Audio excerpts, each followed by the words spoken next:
So way back in January, I came up with a list of books that were classics that I had retellings for, that I planned on rereading and then kind of doing vlogs where I read those retellings afterwards. I attempted The Great Gatsby. That never saw the light of day because I hated Great Gatsby and I didn't love the adaptations either. Obviously we had my great Pride and Prejudice one, and now for creature feature I'm gonna be doing Frankenstein. I'm really nervous about doing this. Okay, truth time. I have never finished Frankenstein. I obviously studied Gothic fiction at university and it was one of my favourite subjects, one of my favourite modules.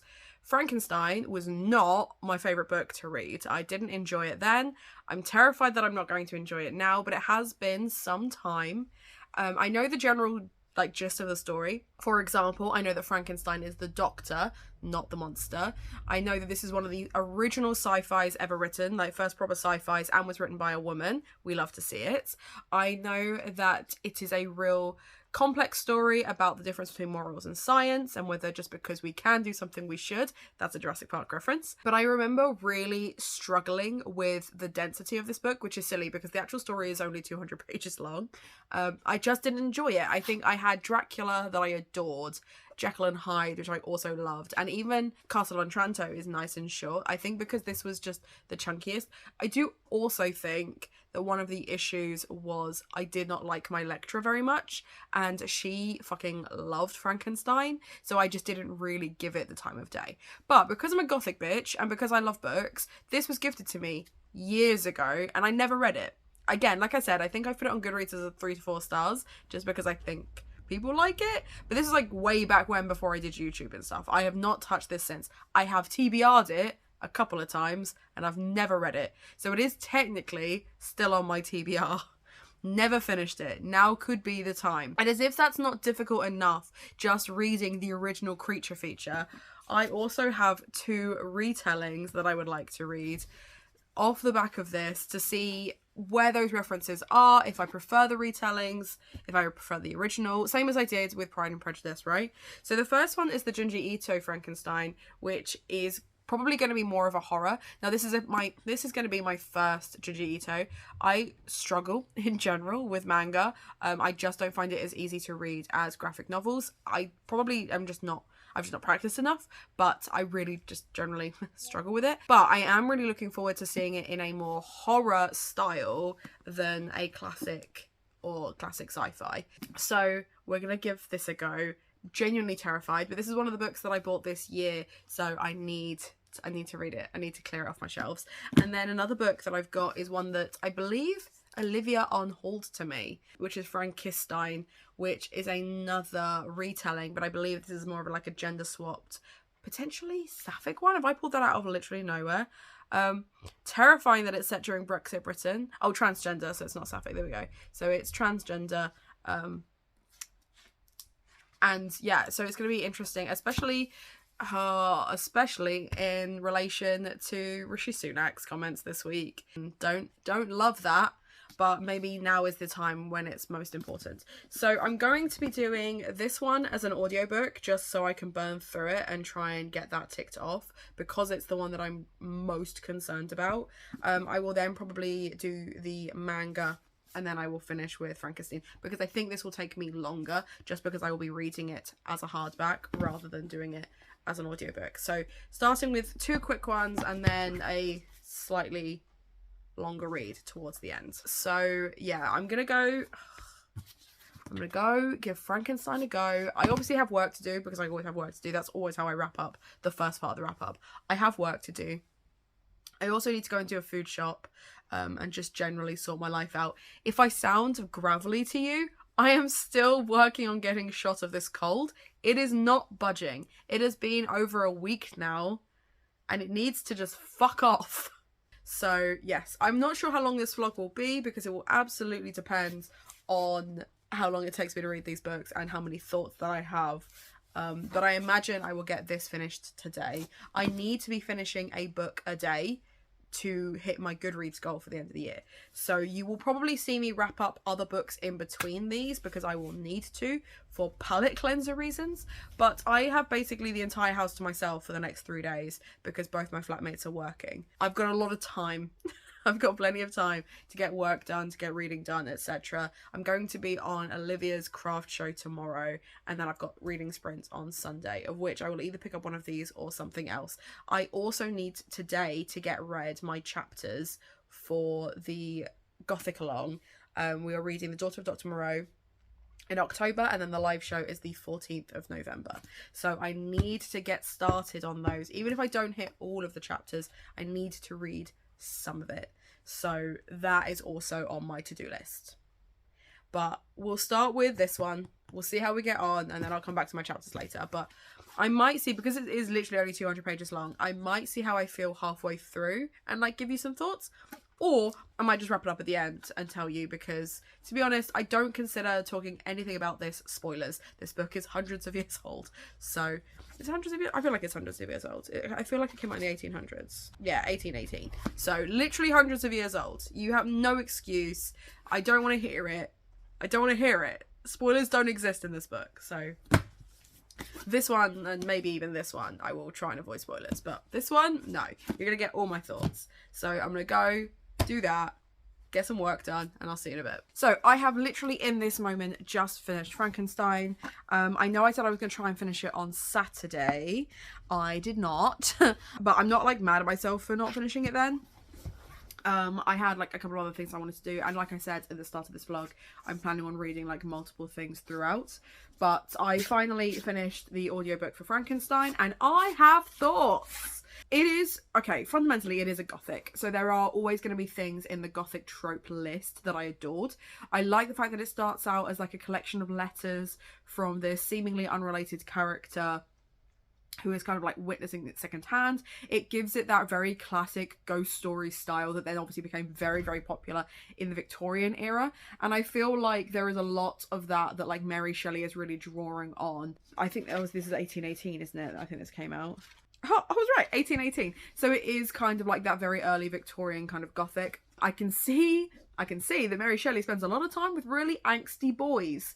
That obviously was clear from this, in the fact that Frankenstein the Doctor is very angsty, and we love an angsty boy. I don't love this angsty boy in particular, but it is what it is. I like the fact that there is obviously a lot of pathetic fallacy, and everything is kind of driven by the weather. The mood shifts with the weather. I like the fact that the language was very floral, very gothic-y, etc, etc. So like, as like a construct of Gothic fiction, it's very interesting. Did I care about the story at all? No. I am not blaming Mary Shelley for that, because I think even though as a writer I do feel like the things that I found irritating about Dr. Frankenstein, who isn't even a doctor, Cara pointed this out, and I'm going to try and see if I can include the clip that where we were discussing things, he's not a doctor because he drops out of medical school, but we all just like assume he's a doctor because he's working on bodies. There are choices that he makes that I'm just like, why? Why did you do that? And like there's things like, for example, when he's making this monster, he describes it as being in this like feverish dream. He decides that he's done studying philosophy and alchemy and other things, and he wants to create life. He wants to make himself a god, basically. That's not quite how he words it, but it's all very like philosophical and kind of like the natural and scientific worlds collide in philosophy. And that's like obviously very true to form in the fact that a lot of the sciences we have now stem from the philosophy and chemistry that we already had, and kind of branching out into other sciences. So that I really liked. And I like the fact that there's this kind of like literary deep dive in what is okay in science. And like I know I made this quote right at the start, but the idea of like, just because we can do something with science, should we? Which I think is a really interesting question. And I don't really fall one side or the other with those things. I think so long as it doesn't harm others. So it's one of those things where like I find that really interesting. But he's making this monster. He knows he's making it bigger, faster, stronger than any human before. He knows what it looks like because he's working on it. And yet somehow when it becomes realized, when it becomes alive and like reanimated, etc., then he's scared of it. Like that I don't get. I don't understand that. But then I'm not a painter, so like I feel like a painter might understand that more than I do, in the fact that you can be like working on something, hyperfixating on these little things, and then it becomes a thing that you don't recognize, that there's like a facet to it that you didn't see coming. I find that as from a writing perspective quite a jarring thing. But then I'm a control freak, so I don't understand how you could have not seen that. It feels like he's at every point trying to be this creator and manipulator and controlling influence, and then right at the last minute decides actually he's an astrology bitch and he doesn't know what's going on, and it must be the stars, it must be something wrong with the cosmos, something has gone horribly wrong. He has torn his soul in two by doing this, etc. And I found that jarring. I thought it was really interesting that obviously another thing that we had discussed was that Cara had said how half of these things wouldn't have happened if he had just given the monster what he wanted. The monster wants companionship. The monster wants to be loved. I thought that was really interesting because I don't agree. I don't think he should have. I do think he should have realised his mistake earlier than he did and got rid of that monster. I'm not opposed to murder in my books, and I feel like actually if ever there was a character that should have just killed their darlings, Frankenstein was it. I can absolutely see why modern audiences feel more sympathy for the monster than contemporary audiences did, because there's a bit where Frankenstein says, like, don't be lured in by his articulate behavior. He is a manipulator, he's a monster. And I'm like, but that's what you've done, Mr. Frankenstein. You've done that this entire time. You've weaved this web where you're telling us that there was nothing you could have done, that, you know, he killed your brother and your friend and your wife, and oh my god, it's so sad. Okay, you made him. You felt guilty this entire time and you did nothing. You did nothing. Like, he tries to tell a magistrate right at the end. Why at the end, Mr. Frankenstein? Like, it was just a whole thing where I was thinking, like, I can absolutely see why people have their issues with him. And because he is such a central focus of this book, and it is a battle between him and his monster, his creation, why people don't like this. So I thought it was... I've talked before, I'm changing the subject slightly. I've talked before about the fact that when it comes to star ratings, 5 is made me laugh, made me cry, I'm obsessed. 4 is I cannot fault it, it's just not, it didn't do those things. And then 3 is one of two things. It is either beautifully written, but I don't care for it, or it is trash, but I had a good time. This falls into the former. It is beautifully written, it is so incredibly well crafted, and as like the originator of the sci-fi genre, chef's kiss. Will I reread it? No. Do I care about it? No. It gets a 3 stars. So it could have been worse. It could have been worse because, like I said, I've DNF'd this a couple of times before. And I think it's because I find Frankenstein's voice so fucking irritating. Like, he's such a whiny little man. And, like, his friends are all like, come and hang out with us, be happy. And he's like, but I'm melancholy. And that's even before he's threatened by his monster. So I can't help but feel that actually there were things he could have done. He also could have just, like, made a mask for this monster. And then he'd have just been some tall guy. Like, I don't understand. How did this monster not conceive that the only person who ever spoke to him with any kindness was a blind man? That maybe a balaclava could have helped. I don't know, like a bag? A hat? Decent, like, he steals loads of stuff. Could have gone that way. Maybe that was too simple. Maybe that didn't really answer the question that Mary Shelley was trying to answer here. I don't know. But I think you can tell from this book that she spent a lot of time hanging out with poets who were really in their feelings and really dealing with their own shit, you know? I feel like that was clear. Her writing style is very lyrical in that way. I feel like that's obviously an influence. Now, I'm not saying she's influenced by men. I think it's very difficult not to be influenced by men, but I think the reason the men behave in this book the way they do is because she's drawing on influences from her real life, is my opinion on that. It was a time. It was a time, and I'm not as negative about this as I thought I was going to be, but I just didn't love it. There were times when I was like, I could listen to this audiobook or I could do literally anything else. And I chose a few times to do anything else. And I was not mad when it came to reading sprints on Sunday that I did not roll to land on this. And there were a couple of times when I was like, oh my God, I only have an hour left. And actually I didn't. I had a bit more than that. So I was wishing away quite a lot of this book, which is a shame, but it is what it is. So It's fine. We've done it. Like I said, the next thing that I'm going to pick up is the graphic novel. I'm really interested to see if it follows beat for beat the same thing. I'm also interested to see how, I say graphic novel, the manga by Junji. I'm looking to see how it leans into the horror tropes rather than the sci-fi speculative questioning tropes. I'm not getting rid of this copy. I am ticking it off my own TBR. It's gone off my TBR sheet now. I think it's a very pretty copy and I would like to keep it. I also want to see more anatomical hearts on things. I don't know what it is about that. I also think it's really interesting that they've gone for the heart and not the brain in this, because I feel like where it is speculative, it is a very cognitive and thoughtful and philosophical book.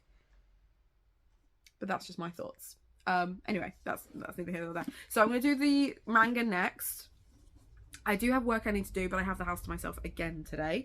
So I am going to do that. I'm going to start with the graphic novel, do some work, start with the graphic novel, and then I will move on to Frankenstein, which I think is going to take me longer, and I'm worried it's going to take me till the end of Gothtober because I've got other things that I would rather read.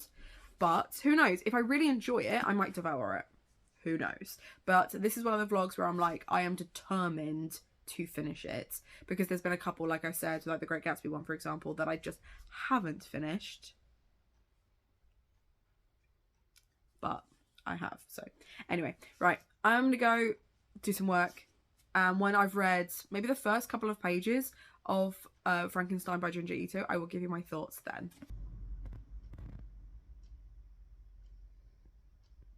Okay, so I have just finished Frankenstein by Junji. Now that is only halfway through the book because there are also another collection of short stories after that, which I will eventually finish, but I just want to kind of wrap up the Frankenstein story.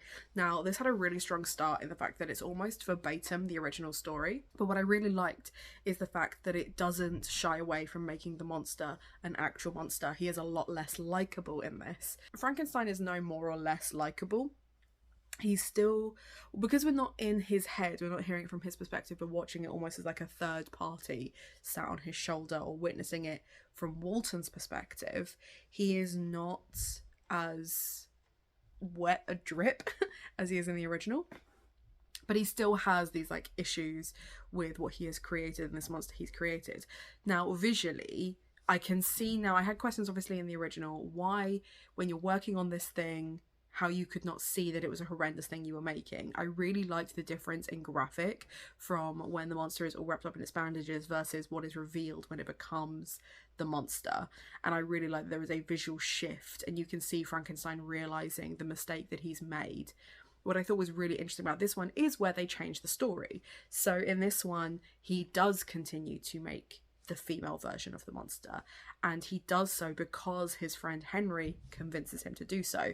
And I thought that was really interesting because in the original, Henry is very much a metaphor for living life to its fullest and being happy. He starts by saying he doesn't want to be a merchant, but he becomes a merchant because actually he realizes that the life he has is good and that he enjoys the world that he's curated for himself. Yes, he goes to university and he kind of overextends himself socially, but generally he is the light to Frankenstein's darkness, and Elizabeth is kind of this balance between them, and you can kind of see them as like brain, heart and soul, as like a trio, and that Frankenstein is the mind. He's very philosophical, he is very cognitive, and he will spiral into despair because he doesn't have balance of the others at certain points.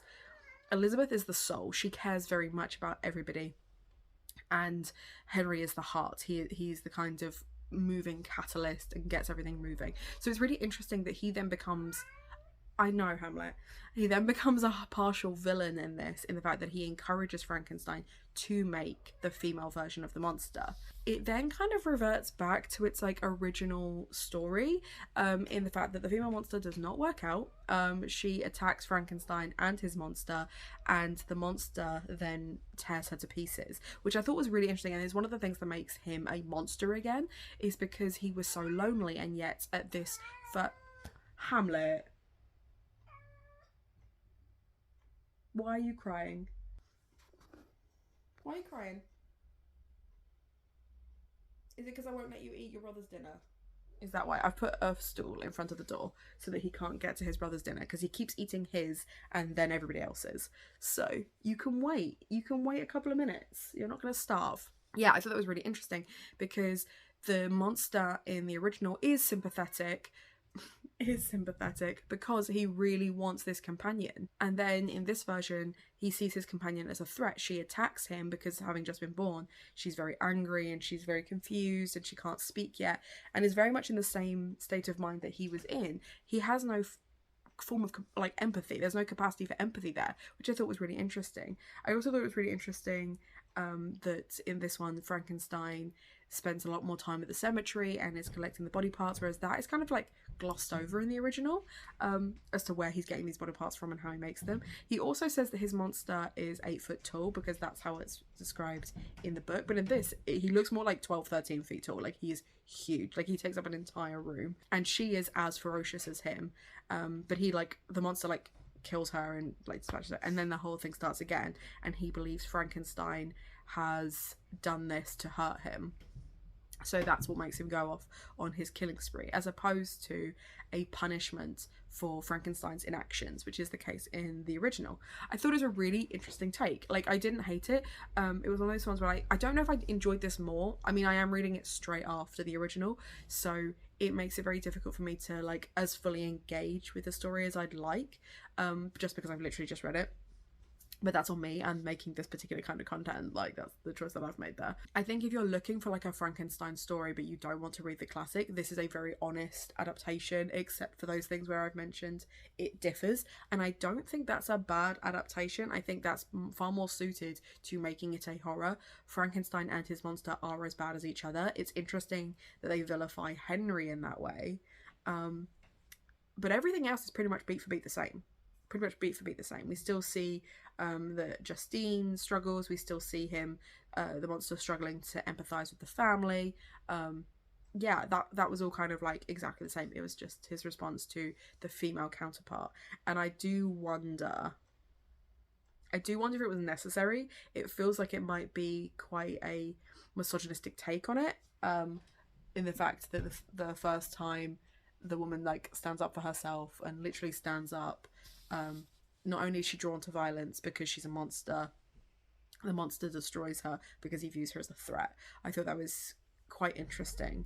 Okay, my cat is literally like tearing at the door now, so I'm gonna have to go and sort him out and make sure that he gets fed as well, because otherwise we're gonna have a tantrum on our hands. Anyway, I'm gonna go do that. I have Frankenstein next to read, but because that's a novel and slightly longer, I do think it's gonna take me longer because I'm reading it as opposed to listening to it as an audiobook or doing it as a manga. So I will probably catch up when I've read the first 3 chapters, just to give you my general first impression, and then 100 pages, etc. from there.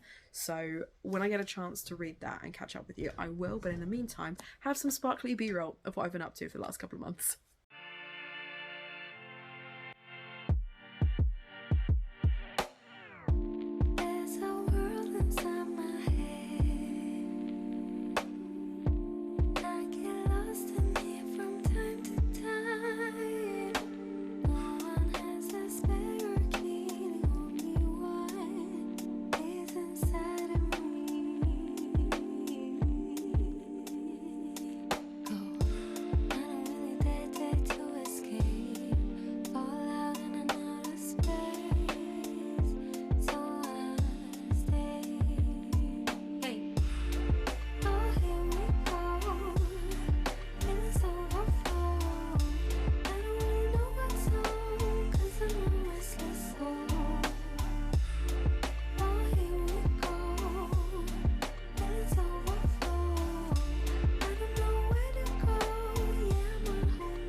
Okay, so I'm at the point in Frankenstein where I feel like I can actually, like, articulate some thoughts and feelings that I'm having about it.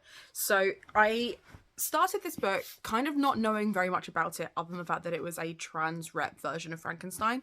And I don't know if that blindness totally helped me in this instance. There are a few times when I want to go into a book and I want to know very little about it, other than the fact that in this case, obviously, I knew that it was going to be some kind of retelling. And I think it's very, very clear that the author Jeannette Winterson really likes Frankenstein for its concept and for Shelley, Mary Shelley in particular, and the kind of literary writing style that is obviously very prevalent in Victorian classics anyway, and really tries to honour that in the writing. You know, the opening chapters are about Mary Shelley. She's this whimsical, thoughtful, sexual 19-year-old, which is the whole thing anyway. And like, yes, she absolutely would have been. She was married by that point. She was working with male writers, and she has this idea, and it shows how the idea kind of comes about in Winterson's adaptation of that. And then she proceeds to, the author then proceeds to switch to this new perspective, which is of Rye, who is a doctor in a science that basically allows them to understand technology and AI. And then it becomes about the dynamic between these different people exploring AI, and kind of what are the capabilities of AI.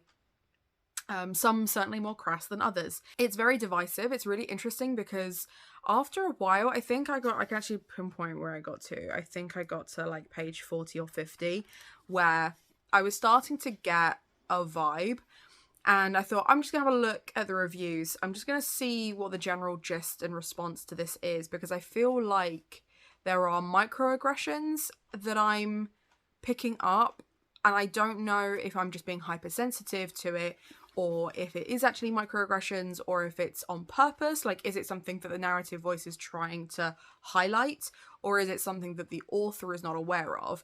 And it is very divisive on the internet as to which side this book falls. Some people are saying that because Jeannette Winterson, whilst being part of the LGBT community, is still a cis woman, and the idea of writing from the perspective of a trans man means that they clearly haven't had trans men work on this, because the perspective and the way that that's working doesn't really seem to authentically portray that, I guess, is probably the way that I would kind of paraphrase what is said. Some people have gone so far as to say that it's problematic, and others just are enraptured with the literary writing style. And I have a real thing about books that are like literary in that way, because I have trauma when it comes to books that do that, because usually they are trying to talk about something that is far more poignant and deep, and they are trying to talk about something that is uncomfortable. And what they do is they wrap it in technique and craft and things like that to hide the fact that this book is about that. And that can do two things. It can either allow you to bypass it and appreciate the beauty of the writing. A lot of the comments and reviews are about how beautifully it's written and how the literary style really works. It doesn't really work for me, because it does the same thing that who is that writer that, like, Normal People or whatever it is that was done, that has like no punctuation with regards to like speech things, and the way the chapters are broken up is really bizarre. Even like the way paragraphs are broken up, I find kind of bizarre. Like, they're little vignettes, and I think sometimes that can be done really well, and sometimes it's not done very well. I don't think this is bad craft. I don't think this is bad writing. I just think it's trying to hide the message that this book is about on purpose. And I think it's meant to make some of the conversations inside it subversive. And I think they're trying to trying to subvert your expectations, but also trying to subvert how the conversation actually happens and kind of proceed from there, which I don't know if I in general agree with as a tactic when writing about something like this. I will say there are certain things that irk me. This, I already feel, is another one of those books where people have described it as a comedy or funny or witty, and I don't find it that. I find that the misogyny in this is rife. Like, it's rife. Like, the patriarchy is stamped all over it in places that it shouldn't really be. There's one woman of colour character. She gets 2 sentences of description, and it feels after that she is a very evangelical stereotype of a black woman, as opposed to a fully formed character. I feel like she's there just to be a foil, just to be a representative of the spiritual Christianity perspective against the science side, which works in Frankenstein, right? It works in that original thing because the idea of that science and that surgery was so new and so scary. And before that, all they'd had was that, and obviously this is a very, very white take because it was specifically in Victorian Britain, that all that they'd had was that very puritanical, whitewashed Christianity is the word I'm looking for.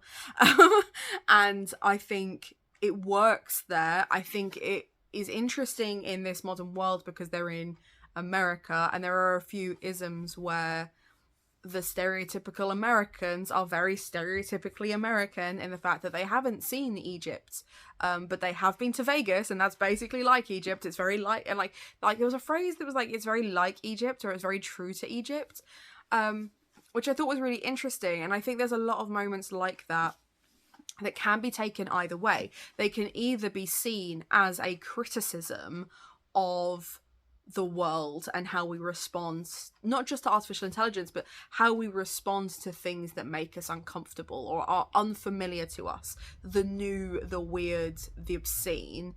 And then there's the other side where if it's not intentional, it's dangerous. And I think it will very much depend on the person reading it to decide that. And I think that's interesting, but too nuanced. Like, I think it's too nuanced for like a silly little vlog where I talk about stuff like that. As a cishet woman, I don't know that there's a lot that I can contribute to that conversation, other than what I've already said. So I'm going to continue reading it. I'm going to try really hard to finish it, but I will say that I have not prioritized this book at all. I have read a couple of other things for Gothtober specifically. I've read a couple of things for Spookathon specifically. That was really hard to say. I have not prioritized this. I just haven't. And I wonder if it's because, one, I'm getting towards the end of the year where I don't want anything that isn't just spooky. This is very literary and thoughtful. There is unnecessarily enough about sex in this, which I find really bizarre, because again, when you're talking about gender and identity, sex doesn't always have to be attributed to it. Like, there's a lot where the relationship is between this trans man and a cis man, and there's a lot of conversations that feel uncomfortable, but I don't think I don't know, I feel like there's a lot going on that I am not articulate enough or well versed enough to discuss. So it's it's bizarre in that way as well. So yeah, that's the whole thing. Anyway, I don't know where that thought was going. That thought was going somewhere, and then I lost it halfway through. But yeah, so I just haven't picked it up. I've not prioritized this. I don't think, unless I genuinely think, unless I was doing it for this vlog, I probably wouldn't have committed to this. Not because of the topic, but specifically because of the writing style. I think the way the narrative voice works doesn't work for me. It's just not something that, and also it's the wrong time for me to, that's where I was going with this. It is the wrong time for me to be reading such a complex narrative. Not that what's happening is complex, but the response is going to be complex, because I'm too tired. It's coming to the end of Gothtober now. I should have started this. I should have done this one earlier. I should have filmed this earlier in the year and then just given it to you now, but I didn't. I wanted it for spooky season. It's not spooky. It's a contemporary, and it's very... I'm just not in the right headspace for contemporaries right now. I've tried a couple, actually, this month that just have not worked for me. So I think moving into winter, I'm probably going to have to lean into spooky books and dark books and mysteries, because I am really struggling to read anything else at the moment, and I'm just not in the mood to. So I'm going to try and give this another shot. I've got a couple of days before this vlog has to go up. I'm going to try and give this another shot really cram in as much as I can, so that when I come to you with those final thoughts, they are at least somewhat more coherent than this, but also kind of wrapping up my thoughts on this in general. And then I'm just gonna edit it, upload it, and it'll be done. Because I haven't really filmed much else this month either. I've just done live shows and things, and I want that to change in November. I want to be able to produce the content that I was making at the start of the year at the speed that I was making it, because I've prioritised other things, but I've mainly just prioritised my mental health and not putting too much pressure on doing videos. But I've been reading loads, so I need to be making that content because I do enjoy it, and that also helps my mental health. So anyway, I'm gonna go cram some more of this in, as much of this as I can, but the next wrap up is gonna be it. Whatever I have read at that point is done. It's done. So I will see you then. What the fucking stairs? Let him do it again. I think I've got the camera out this time.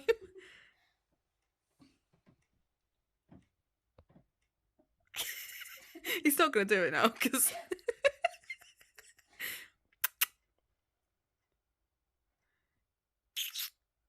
what's you doing?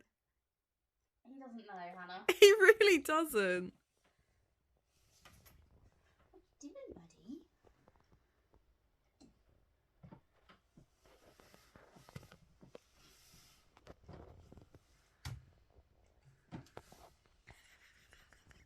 What's the plan?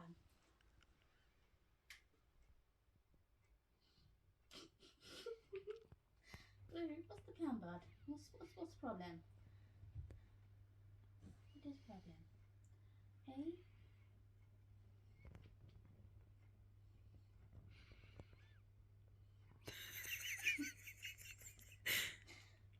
I don't, okay.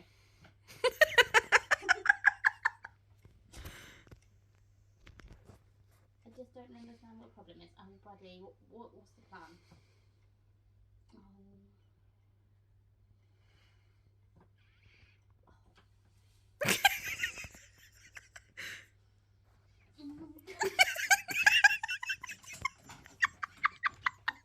Oh my god, Blue, why? You like this? Why does he like this?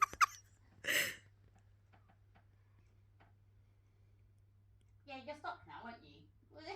For the record, I hate this Ron Lord character with like a fiery passion. I hate him. I hate him. And I know I said that I would wrap up and that would be like the last clip, but you get this little bonus clip because he's talking about how the sex bots work. Apparently I was not as far in as I thought I was. I was not enough in. Like, I was getting the ick from certain characters and I was getting like a feeling, and I just don't like it. Like, he's talking about these sex bots, and he has spent 3 whole paragraphs talking about whether a woman wouldn't want cum in her hair or in her mouth, and then he proceeds to compare the fluid with 80 other fluids that he also doesn't want in his mouth. And it's just like, I hate it. I hate it. So I think I'm done. I think I'm done. As I said in that previous thing, I'm giving up on this one, unfortunately. I think there were things about Shelley's perspective I liked. There were things about Rye's perspective I liked. I don't like Ron Lord. And the interpretation of him as Lord Byron, I'm just not here for. And the fact that I was not in as far as I thought I was. I think I read the first 3 chapters, so had that kind of perspective, but at which point it's too much of Ron Lord and not enough of everything else, and I just don't care enough about the love story that's found in Frankenstein that has this kind of gender conversation. I feel like it's a really interesting topic that has not been handled well here. I am not an authority on that. I am not a trans person, like I said earlier. I get that. However, from my perspective, I'm not committing to it, and I don't want this blog to be for nothing, so I'm just going to leave it here. This is it. We're done. Of the 3, I actually hated this one the most. I actually preferred the original Frankenstein. Didn't love the original Frankenstein, but it was better than I remember it being. But I think the reason I didn't love it is because he is just such a whiny little bitch. And I don't get me wrong, I don't mind that in my gothics, so long as there is a strong female counterpart, and there isn't really one in that at all, which I find really bizarre, because you think like Shelley is like walking into a new drum here, and yet, but I think that's probably more telling of who she's spending her time with than anything else. I think it's a really interesting concept, really clever, and a really thorough critical analysis of science versus religion. Junji Ito's was by far my favourite. It had actual horror elements to it. It had an actual spooky vibe. It gave the characters a lot more agency, and I thought the design style of the manga was great. So of the three, that's probably the only one I would actively recommend. And if you have any other Frankenstein retellings that you think I should try that aren't so misogynistic they make me cry, please let me know. Other than that, treat yourself to something from Waypoint because it supports me in my content, and most importantly, have a nice day.